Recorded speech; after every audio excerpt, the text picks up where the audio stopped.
A secret lurks on every cruise ship buffet, and someone finally saw it. Subscribe for more chilling real-life mysteries and hit the like to support the channel. Evan boarded the shining white cruise liner with the tired relief of someone who had worked far too long without a break. The sun glimmered across the water, and excited chatter rose from passengers rushing toward the endless promises of food, fun, and freedom.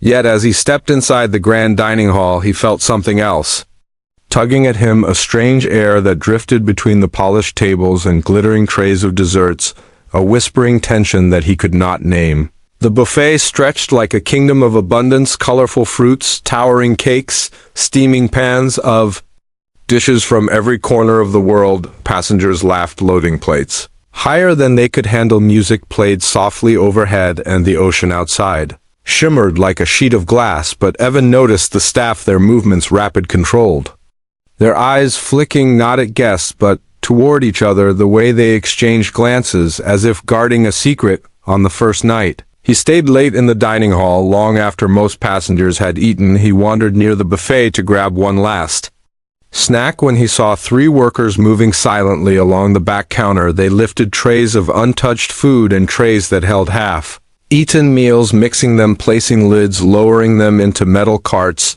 then pushing the carts toward a locked service door. One worker tapped rapidly on the keypad. Something clicked and the heavy door swung open, revealing only shadows beyond before it closed again.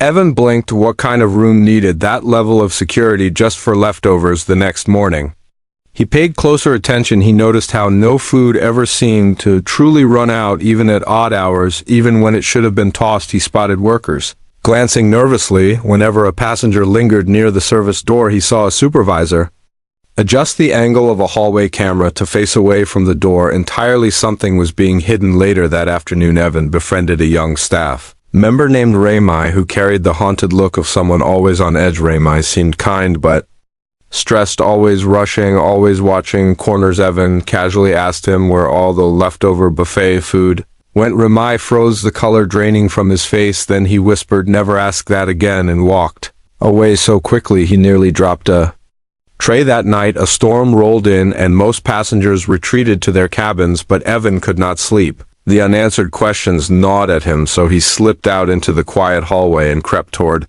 the dining area. Shadows swayed with each flicker of emergency lighting. The buffet was empty, silent, but the air held the stale scent of hidden activity. He pressed himself behind a pillar when he heard footsteps. Four workers wheeled metal carts stacked with sealed containers. They moved with urgency, whispering to one another in low, frantic voices. The service door opened again.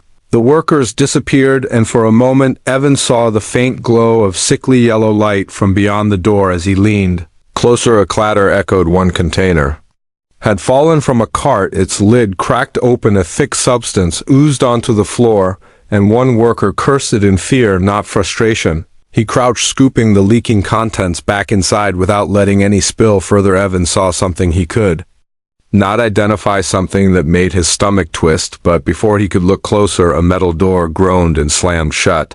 Ending part one of the mystery. Evan returned to his cabin, shaken by what he saw, yet unable to turn away from the truth. The next morning he acted with determination. He studied the layout of staff, only corridors watched, which workers carried keycards and which ones swiped codes.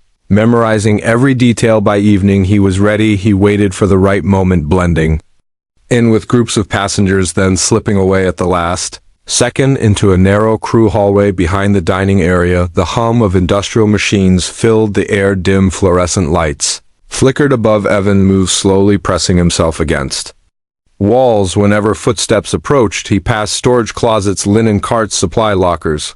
Then he reached it, the locked service door, the same keypad blinking with an unwelcoming red light. He waited until two workers approached, swiped their card, entered the code, and went inside. He caught the sequence, shot his hand forward before the door sealed, and slipped inside unnoticed. The hallway beyond was cold, far colder than the rest of the ship. The metallic smell of disinfectants mixed with something sour, something hidden for a reason. The floor was marked by wheel grooves where carts had been dragged, leaving faint streaks leading deeper into the restricted zone. Evan followed them until he reached a wide steel room stacked around Him were towers of sealed containers, some labeled fresh, some labeled return, and some labeled reprocess. The last word chilled him more than the icy room. He opened one container. Inside he found neatly arranged pieces of meat, pasta, bread, and vegetables. All clearly from the buffet, some half-eaten, some barely touched, mixed together in ways that defied logic. The smell rising from it was unmistakably wrong. He opened another container and saw the same thing. Then another. An industrial machine stood in the corner, humming with mechanical life. It blended the contents into new dishes, reshaping leftovers into meals that looked fresh, repeating the cycle endlessly while supervisors recorded amounts for efficiency charts. Evan felt sick as realization dawned. The buffet food that looked freshly made day after day was not always new. Some of it was recycled, altered, masked beneath rich sauces or heavy spices. Passengers were eating hidden leftovers, reprocessed silently without consent. A noise behind him froze him in place. Security officers stepped into the room, blocking the exit. Evan ducked behind a stack of containers as the officers spoke to supervisors, who warned that a passenger had been snooping and must be found before he reached the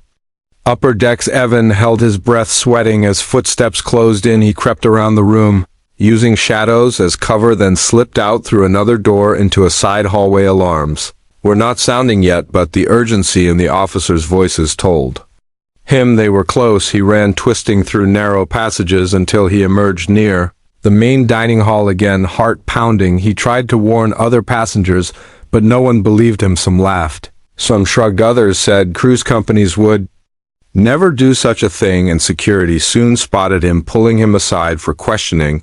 They insisted he had simply entered an unauthorized area by mistake, and that everything he thought he saw was misinterpreted. He was escorted back to his cabin, threatened with removal at the next port. That night the ship arrived at an island, and Evan was quietly forced to disembark. The cruise sailed away, leaving no trace of his discoveries. No announcement, no investigation, nothing. Passengers continued eating, enjoying the buffet, unaware that the cycle continued. As Evan watched the ship vanish into the horizon, he understood the truth, the shocking secret of cruise buffet leftovers was protected by power, money, and silence, and the next group of passengers would unknowingly taste the same hidden recipes. Thank you for watching. Stay alert, stay curious, and subscribe for more real stories that reveal what others try to hide.